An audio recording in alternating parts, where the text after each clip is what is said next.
Timothée Kidiaba s'en va. Le gardien de but des Léopards de la République démocratique du Congo annonce sa retraite sportive après le déroulement de la Coupe d'Afrique des Nations Guinée équatoriale 2015 à cause de son âge de 38 ans qu'il juge élevé. La charte de la jeunesse de l'Union africaine vaut la peine d'être adoptée après sa ratification par Kinshasa afin d'améliorer le vécu de la jeunesse congolaise. Approche justifiée à l'issue du 4e congrès de l'Union panafricaine de la jeunesse de l'Afrique du Sud. Allier les activités parlementaires aux œuvres caritatives, c'est ce que s'impose comme ligne de conduite le président de l'Assemblée nationale qui est allé offrir des dons à la maternité de Kintambo où il était né. Aubin Minakou ne s'est pas reposé après Dakar. Bienvenue à tous. Première sortie à Kinshasa après le crash aérien évité qui a failli l'emporter de son retour du 15e sommet de la francophonie. Le speaker de la Chambre basse du Parlement a choisi la maternité de Kintambo où il a offert hier des matériels médicaux. Aubin Minakou s'est rappelé qu'il était né dans cet établissement hospitalier. Cette visite du président de l'Assemblée nationale à la maternité de Kintambo revêt une particularité remarquable. Au-delà d'être une simple visite, c'est un retour à l'endroit qu'il a vu naître. Sur ces images, Aubin Minakou et sa mère contemplent le lit qu'il a reçu il y a 50 ans sur cette terre des hommes. Aujourd'hui, 50 ans après, je reviens visiter la maternité particulièrement aux côtés de ma mère et de mon père. Et donc, je remercie le Seigneur pour cette grâce.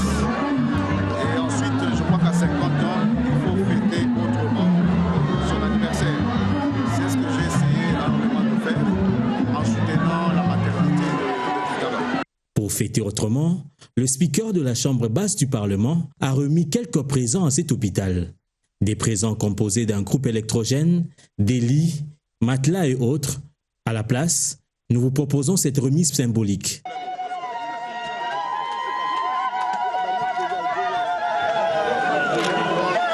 À titre symbolique, voilà le kit complet de microscope. Aubin Minakou a promis son soutien à cet établissement avec le concours des élus de la ville de Kinshasa.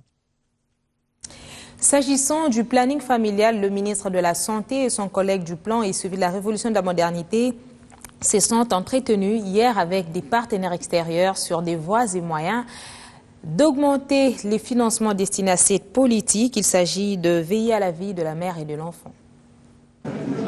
Ils tiennent mordicus à couvrir les besoins non satisfaits de la population dans le domaine de la planification familiale. Le ministre de la Santé, celui de plan et les bailleurs de fonds se sont mis autour d'une table pour échanger sur les voies et moyens de financer les secteurs de la planification familiale. Pour les bailleurs de fonds, s'impliquer, oui, mais le gouvernement doit jouer sa partition. Tous nous, bailleurs, on est très impliqués dans cette question de planification familiale et on cherche à le faire à travers la santé en général, parce que c'est lié à toutes les autres parties de la santé. Mais aussi on cherche que le gouvernement du Congo mette aussi ses ressources propres dans cette dynamique. Donc on espère pouvoir voir une partie plus importante du budget national allant à la planification familiale. La RDC, elle s'est dit déterminée à stopper sa croissance démographique par la planification familiale. Prenant conscience des défis et des enjeux de la problématique de l'accroissement démographique rapide de notre population, Son Excellence, Monsieur le Premier ministre, chef du gouvernement, avait par sa lettre du 29 juillet 2013 instruit les ministres en charge de la santé publique et moi-même d'envisager et de proposer des mesures appropriées pour maîtriser cet accroissement démographique. Ces échanges se déroulent dans le cadre des activités de la 3e conférence nationale sur le repositionnement de la planification familiale. Les festivités de fin d'année approchent et le commandant provincial de la police prend des précautions en vue d'éviter des dérapages dans notamment des lieux de culte. Le général Célestin Kanyama a ainsi réuni hier des représentants des églises de la ville-province de Kinshasa et par la même occasion les inviter à fêter et prier dans le respect de l'ordre public. La sécurité de la population et leurs biens, la police nationale congolaise y tient, surtout en cette période de festivités. Cette rencontre vendredi entre le commissariat provincial de la police, ville de Kinshasa, et les hommes des dieux est à placer dans ce contexte. Une sorte de rappel à l'ordre pour éviter que l'exercice du culte devienne attentatoire à la sécurité de l'État et des autres. Le culte doit être exercé dans les milieux prévus à cet effet, ce qui implique que tout rassemblement des fidèles de quelques obédiences sous forme de veillées de prière ou autres sur la voie publique et en dehors des lieux appropriés doit faire l'objet d'une information par écrit auprès de l'autorité politico-administrative compétente. L'exercice du culte ou des manifestations religieuses ne doit pas avoir pour effet de bloquer tout passage public, empêchant les riverains d'accéder à leur domicile. Message bien compris par les récepteurs. Nous avons été invités pour un échange. Il s'agit là de la gouvernance participative. Il n'y a pas de grief qui était dressé contre nos intituts personnels. Mais le général était en train de conseiller parce qu'avant de sévir, il a voulu avertir. Les hommes de Dieu ont toujours une place dans ce pays. L'État a toujours considéré les hommes de Dieu. Mais ça n'empêche pas qu'à tout moment qu'on puisse nous appeler pour harmoniser ou soit prendre des décisions communes. Ceux qui feront sourd d'oreille seront peut-être locataires de cette prison en pleine construction dans l'enceinte du commissariat provincial et dont le nom est évocateur, à chacun son tour. La charte africaine de la jeunesse déjà ratifiée devrait être rapidement adoptée par la République démocratique du Congo afin de contribuer à l'amélioration des conditions socio-économiques des jeunes Congolais, une nécessité apparue dernièrement en Afrique du Sud à l'issue du 4e congrès de l'Union panafricaine de la jeunesse. Le président de la jeunesse du Nord Kivu a pris part aux assises. Nous en fait ici une restitution. Cédric Ebondo pour le reportage. Chaque année, ils sont de milliers de jeunes Congolais à finir des études et embrasser la vie professionnelle. Nombreux à se prendre en charge très tôt, plusieurs à se livrer à la débauche, au vagabondage, à la toxicomanie, sans se rendre compte des conséquences qui peuvent en découler. Une situation similaire vécue à l'échelle continentale. Les diverses préoccupations qui ont été soulevées lors du 4e congrès de l'Union panafricaine de la jeunesse, tenu en Afrique du Sud en novembre dernier et à laquelle a pris part le président de la jeunesse du Nord Kivu. Il a été aussi question de renouveler les comités de l'IPJ au niveau panafricain. Le problème le plus saillant, c'est quoi? C'est le problème lié à l'emploi des jeunes, le chômage des jeunes. C'est le problème lié à l'accès difficile, voire impossible aux capitaux. Quand vous voyez les exigences qu'il y a à différentes banques pour accéder à des capitaux pour des éventuels entrepreneuriats, vous trouvez du coup qu'un jeune ne peut pas oser. Mais aussi, un autre problème, et non le moindre, c'est le problème de la pandémie du siècle, les VIH-Sida, mais aussi des IST. Faire respecter la charte de l'Union africaine, l'une des missions de l'Union panafricaine de la jeunesse, pour qui la République démocratique du Congo devra adopter la loi des mises en vigueur de cette charte en vue d'améliorer la situation actuelle du jeune Congolais. Nous exigeons que notre gouvernement, qui a déjà fait le premier pas, celui de ratifier, puisse aussi adopter la charte africaine pour garantir cet épanouissement des jeunes qui va concourir justement à ce que la jeunesse de la RDC puisse contribuer efficacement à la reconstruction et au développement de notre pays. Par la même occasion, la coordonnatrice du Forum national de la jeunesse congolaise a été élue présidente de l'UPJ. Une première dans l'histoire de cette plateforme internationale, mais aussi un réel défi à relever pour Francine Mouyumba. Entre-temps, des jeunes en rupture scolaire qui œuvrent dans des sites miniers pourront gagner de la sueur de leur front grâce au réseau Mines Pro-Population initié par l'ambassade de Suisse en RDC. 2 ateliers avaient eu lieu en mars et septembre dernier à Lubumbashi en prévision de la mise sur pied de ce réseau. Comment améliorer la vie des populations dans les zones riches à minerais en RDC? C'est autour de cette question à l'énoncé simple mais à la réalité complexe que l'ambassade de Suisse, par son programme de sécurité humaine, vient de lancer le réseau Mine Pro-Population. Un réseau qui regroupe des acteurs des changements et porteurs d'une exigence, celle d'améliorer la vie des populations dans des zones riches en minerais par la planification stratégique d'une économie socialement responsable. Pourquoi alors cette pauvreté extrême toujours dans les régions qui sont les plus riches en minerais? Je ne parle pas seulement des régions de l'Est qui sont affectées par le conflit ou par l'insécurité générale, mais de toutes les zones minières. Je parle aussi des régions où il y a une industrie minière bien établie. Serait-il possible que cet engagement par les acteurs qui, présumons-le, agissent tous avec les mêmes intentions, que cet engagement reste avec un impact limité? Et si tel est le cas, pourquoi? Un réseau qui est né au lendemain des deux ateliers organisés en mars et en septembre 2014 à Lubumbashi. Une réflexion qui avait alors réuni des acteurs majeurs des secteurs miniers artisanal, grands opérateurs, sociétés civiles, autorités publiques des 5 provinces, ainsi que les représentants du gouvernement central. Et je crois simplement que nous nous sommes retrouvés surpris par le déferlement minier. Il est question aujourd'hui qu'on y réfléchisse et qu'on planifie les actions. Et ça, ce n'est pas qu'une question politique, c'est une question de société. Parmi les quarantaines des recommandations sorties lors de ces ateliers, la bonne gouvernance minière.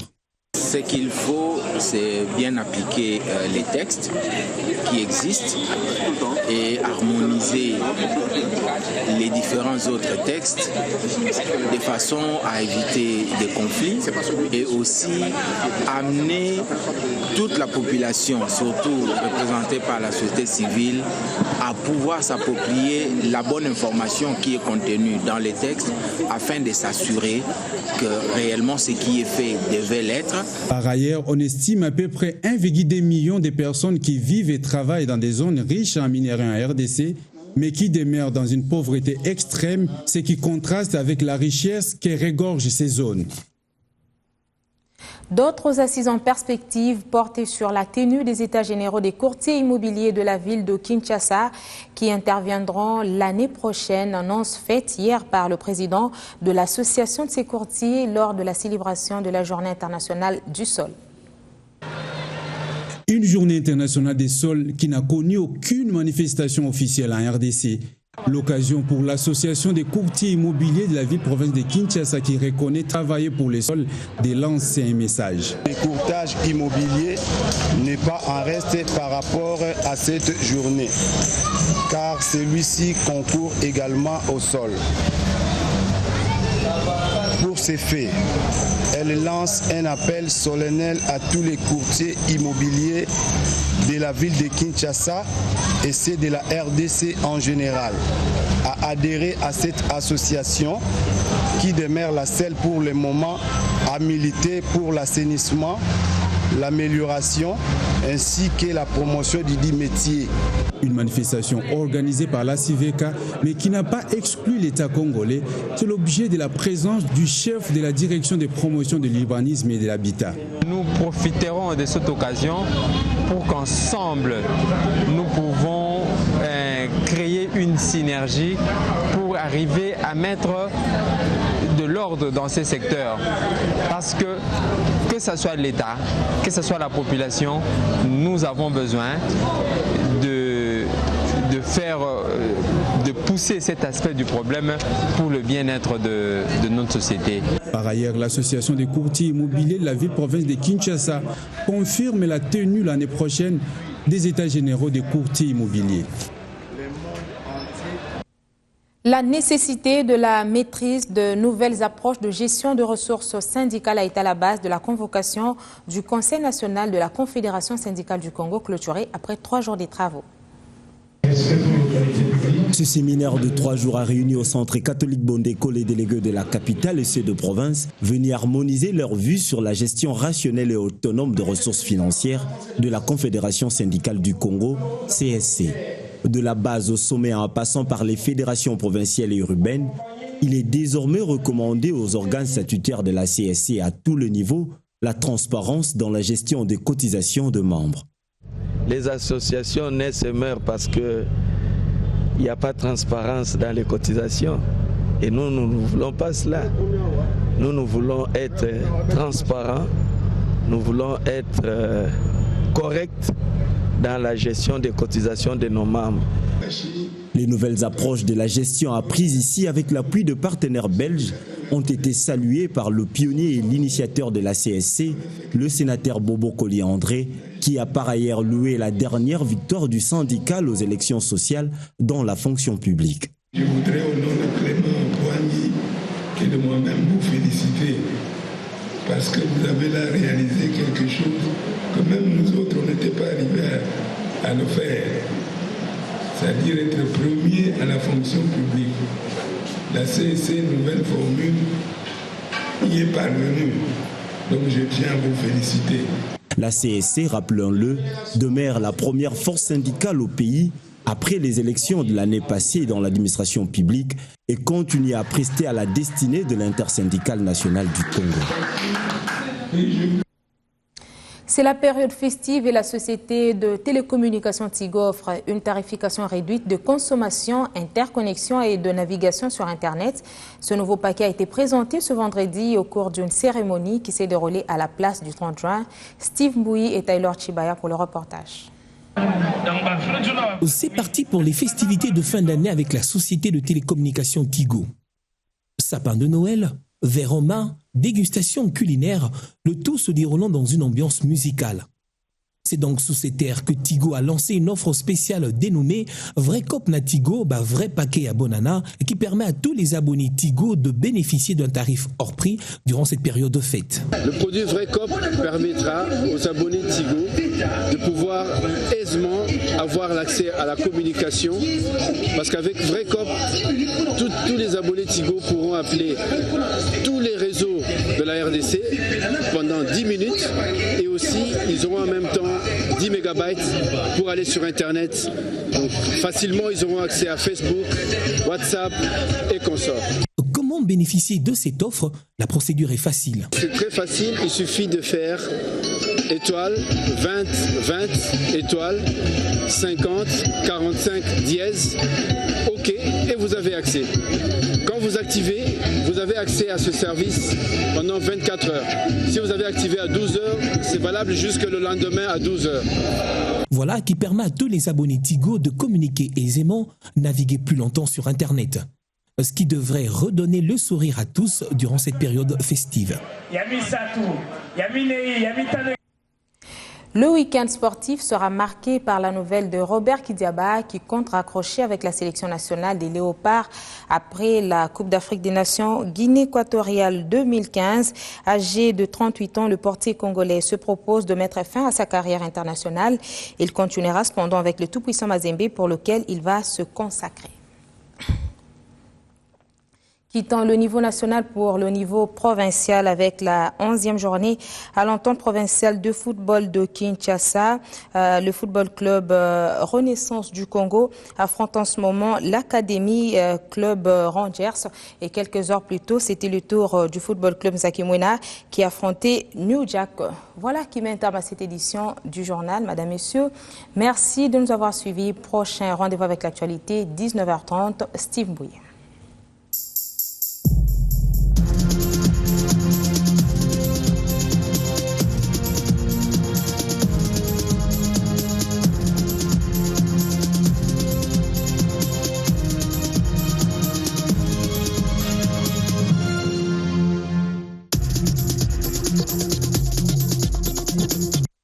Ce programme vous a été offert par Honda, le pouvoir de rêve.